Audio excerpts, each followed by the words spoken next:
Hey guys, it's TRIZE here, and we're getting the most power out of this tiny inline 3 engine. We're starting off in a new season of building engines like these in this game. Since I'm still waiting for the new engine designer update to come out, I might as well get this over with before that update drops, which is probably going to take like another couple months or so. So with this engine build, the first thing you gotta do on the top up portion of your screen is you set the year all the way up to the year of 2020, and after you've chosen the inline 3 engine configuration, you may choose any block material you may choose from. I'm going to select magnesium for the sake of weight. And for the bore and stroke, instead of maxing this out to 220mm, we're going to drop this both for the bore and stroke to 50mm each, which gets the family engine capacity to 295 cubic centimeters. And we're going to be using dual overhead cam 5 valves, and again, whatever head material you may choose from, I'm going to select aluminum silicone for the sake of weight.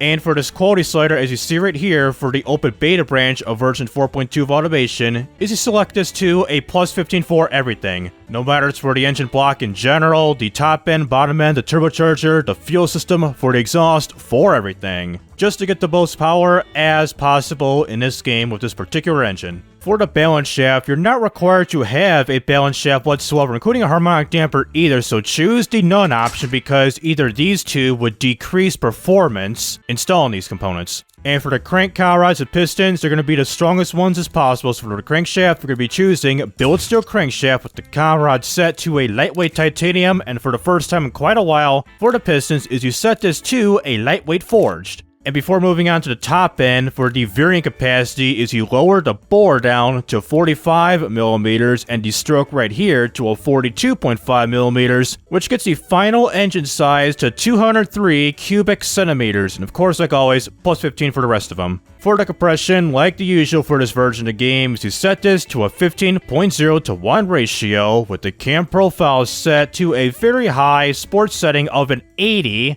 and for the springs and lifters, you soften this up quite a bit to a 24, and like always, VVT at all cams. For the turbocharger, we're going to be using a single turbo setup with a smart boost system, with the intercooler size set all the way down to 0 horsepower, so that disappears because it's kind of interesting. The bed of this game is that no intercooler makes it better for some odd reason. And for the aspiration setup details, we're using a variable geometry ball bearing setup with the compressor size set for the first option to a small 32.5mm. The middle option for the turbine is you set this to a 34.9mm, which it's showing 35. For the air and compressor trim, the third option is you set this to a 28. And finally, for the fourth option for your maximum boost, is you set this to exactly 29 PSI. For the fuel system, it's pretty much the usual except for my most torque in an engine video. So we're going to be using a direct injection throttle per cylinder race intake running on ethanol fuel, with the fuel mixture maxed out to a 10.0 at a full-blown rich setting, with the ignition timing almost maxed this out to a 99. And lastly, for the RPM limit, is you set this to a very high 10,300 RPM. And finally, for the exhaust, so the headers and all this good stuff, so we're going to be using turbocharged racing headers with a single exhaust, with the exhaust diameter set to 19mm, which equals to about 3/4 of an inch. And the usual, no cats, no mufflers, bring up that quality. And we get the final horsepower rating of 103.1 horsepower at 10,300 RPM, and the torque at 59.3 pounds-feet of torque at 8,000 RPM. As we can see here with the power torque graph, we got a considerable amount of turbo lag that we got going here. It kind of kicks in around 5,700 RPM, and then really kicks in at around 6,300, levels out, that drops off. But if I were to increase the compressor size for this here turbocharger, then you'll be increasing power, but building significant turbo lag. So you will increase power by doing this, but you'll be better off by having a smaller compressor so you don't have significant turbo lag. So you can either count this as the record or something like this as the record, so it's wherever you choose. Now for this part of the video, as I give you a hear what this engine will sound like, I'll cycle through all the main important graphs, starting with the power and torque graph, to the torque and boost, torque and efficiency, and power and efficiency. After showing all those main important graphs, I'll show you the engine as is while doing some fake gear shifts for a little while, and we'll off the video right then and there.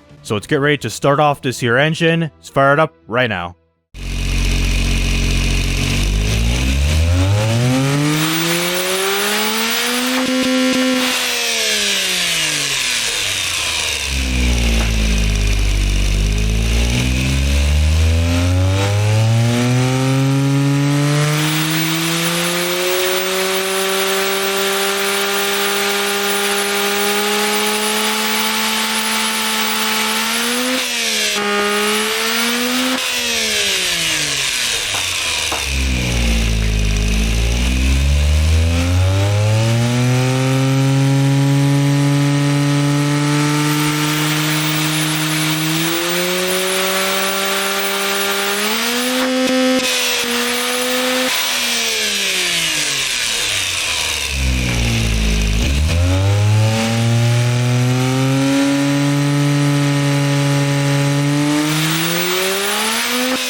I had never seen these headers go like white hot up in here for a long time. I mean, if you were to touch those headers being white hot, your hand is gone, I guarantee it. So that'll do it with Automation, the car company Tycoon game with the small but powerful inline 3 engine. With the old update of building this exact engine, I'd managed to get 88 horsepower. Compared to this one, it makes 15 more horsepower compared to the older engine. It's a slight difference, but at least it's more powerful than ever before, minus the turbo lag that comes with it.